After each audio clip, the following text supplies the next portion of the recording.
مردانہ کمزوری کی بنا پر طلاق لینا، اگر مرد میں کوئی ظاہری یا مردانہ کمزوری ہو تو کیا عورت اس سے طلاق کا مطالبہ کر سکتی ہے؟ رضوان الہی۔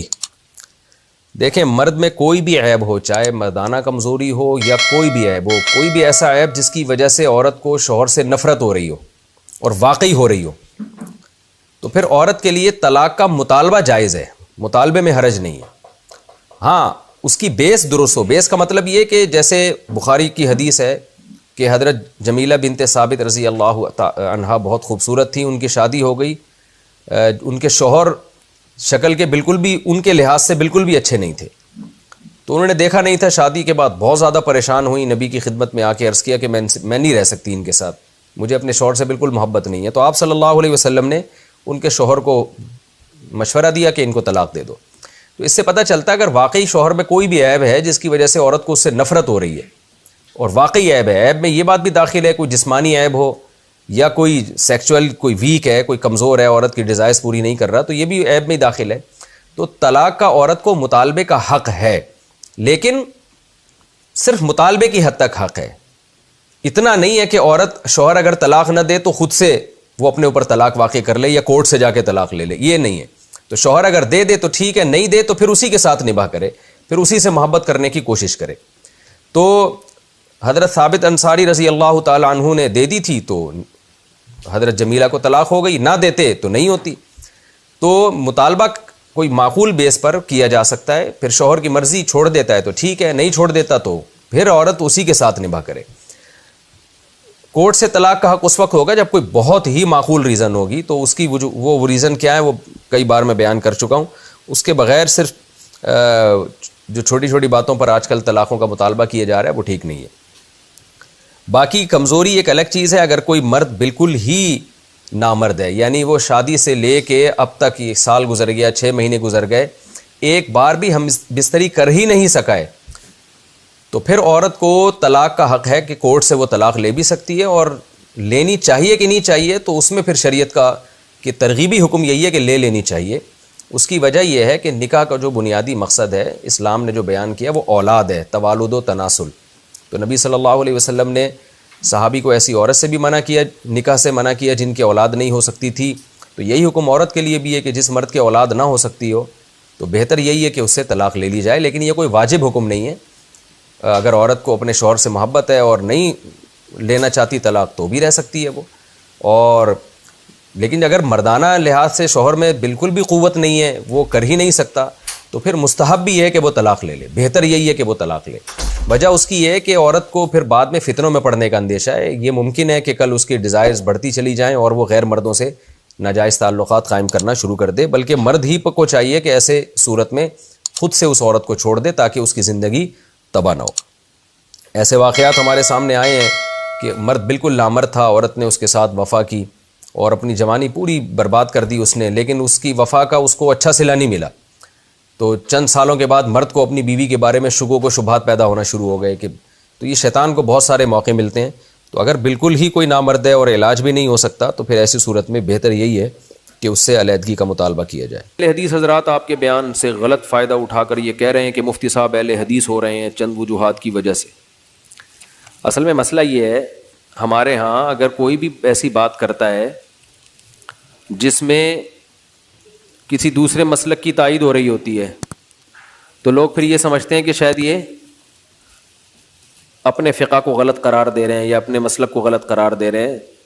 تو میں بار بار یہ بات کہتا ہوں کہ اہل حدیث ہو یا کوئی بھی ہو، سب کی ساری باتیں غلط نہیں ہوتی ہیں، بہت سی باتیں ان کی صحیح بھی ہوتی ہیں اور کچھ ہماری اندر بھی غلطیاں ہوتی ہیں، تو اپنی غلطی سننے کا بھی تحمل پیدا کرنا چاہیے۔ تو بہت سی چیزیں ہم نے امام ابو حنیفہ کے کھاتے میں زبردستی کی بھی ڈالی ہوئی ہیں، سمجھ رہے ہیں نا، جو امام حنیفہ نے نہیں کہی، نہ وہ فقہ کی کتابوں میں لکھی ہیں۔ تو اب یہ تو نہیں کہ ہر بدعت فقہ حنفی کے کھاتے میں ڈال کے آپ اس کے دفاع کی کوشش میں لگ جاؤ، تو میں یہ کام نہیں کرتا۔ بھائی اگر کوئی بدعت ہے داخل ہوئی ہے جس کا اسلام میں نہیں ہے، کہیں نہ قرآن و سنت میں کچھ کوئی بھی ثبوت نہیں ہے، تو ہم اس کا تھوڑی کہ ہمارے کے بعض لوگوں نے چونکہ کر لیا تو اب ہم اس کے دفاع میں اپنی زندگیاں برباد کریں، اس میں بول دے بھائی ٹھیک ہے آپ کی بات صحیح ہے، ختم ہو جائے گی بات، اس میں کون سی ٹینشن کی بات ہے؟ نہیں آ رہی میرا خیال ہے بات سمجھ۔ اس میں آسان حل یہ کہ بولیں ٹھیک ہے آپ نے کیا کہا ہے، بولو بھائی آپ کی بات ٹھیک ہے تو ختم ہو گئی, اس میں اتنا کون سا ٹینشن لینے کا ہے.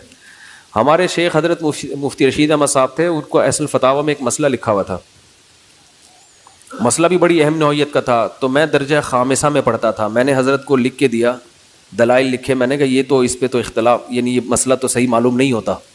کتنے بڑے عالم تھے, مفتی اعظم مفتی تقی عثمانی صاحب کے استاذ حضرت مفتی تقی عثمانی صاحب, مفتی رفیع عثمانی صاحب نے ان سے 8 سال پڑھا ہے, 7-8 سال, اتنے بڑے استاذ ان کے. اور دارالعلوم کرنگی میں شیخ الحدیث تھے, اور نائب مفتی بھی آپ کہہ سکتے ہیں ان کو, مفتی محمد شفیع صاحب کے بعد, یعنی ان کے سینئر ترین علماء میں سے تھے, مفتیوں میں سے.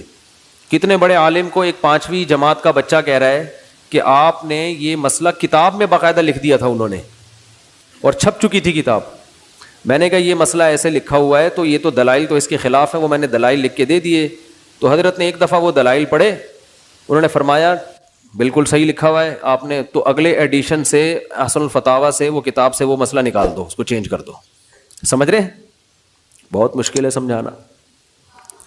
حضرت نے فوراً حکم دیا کہ یہ جو میری کتاب احسن الفتاوی میں یہ مسئلہ آ چکا ہے, چھپ بھی چکا ہے, تو ایک پرچی لکھ کے دے دی اپنے ہاتھوں سے کہ اگلے ایڈیشن میں اس مسئلے کو تبدیل کر دیا جائے.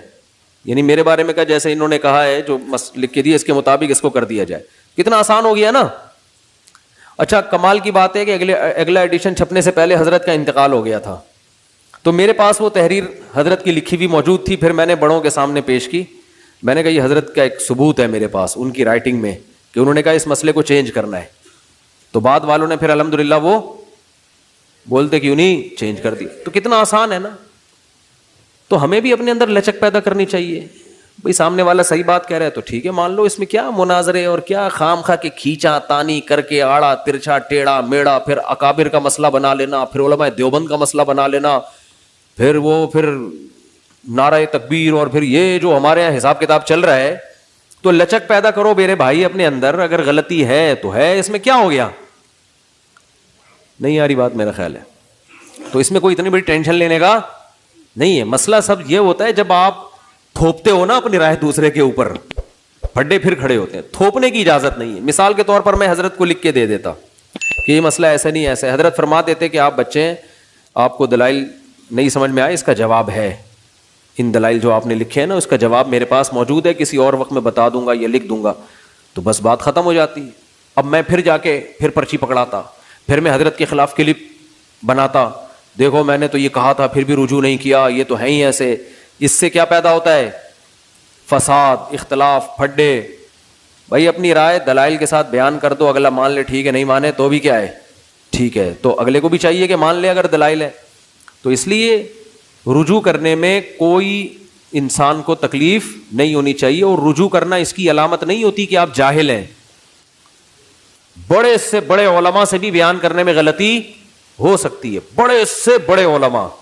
تو رجوع کرنے میں کوئی یہ اس کی علامت نہیں ہے کہ آپ جاہل ہیں. رجوع کرنے کا مطلب یہ بھائی اس وقت آپ سے ایک رائے بیان کرنے میں غلطی ہوئی تھی, اب آپ اس غلطی سے رجوع کر رہے ہیں, تو اس سے عزت داروں کی نظر میں آپ کی عزت بڑھتی ہے, کم نہیں ہوتی. سمجھ میں آ رہی ہے بات کہ نہیں آ رہی. ابھی دیکھو میں نے ایک بیان کیا تھا کہ جو لوگ 2 جماعتیں کراتے ہیں نا مسجدوں میں, تو اس بارے میں ہمارے پاس صرف ایک ہی حدیث ہے کہ نبی کے دور میں ایک دفعہ یہ عمل ہوا ہے. تو امریکہ میں ایک مفتی ہیں, عالم ہیں, مفتی عثمان صاحب, انہوں نے ویڈیو بنائی اور پھر انہوں نے دلائل دیے کہ نہیں اور بھی حدیثیں اس بارے میں ہمیں ملتی ہیں.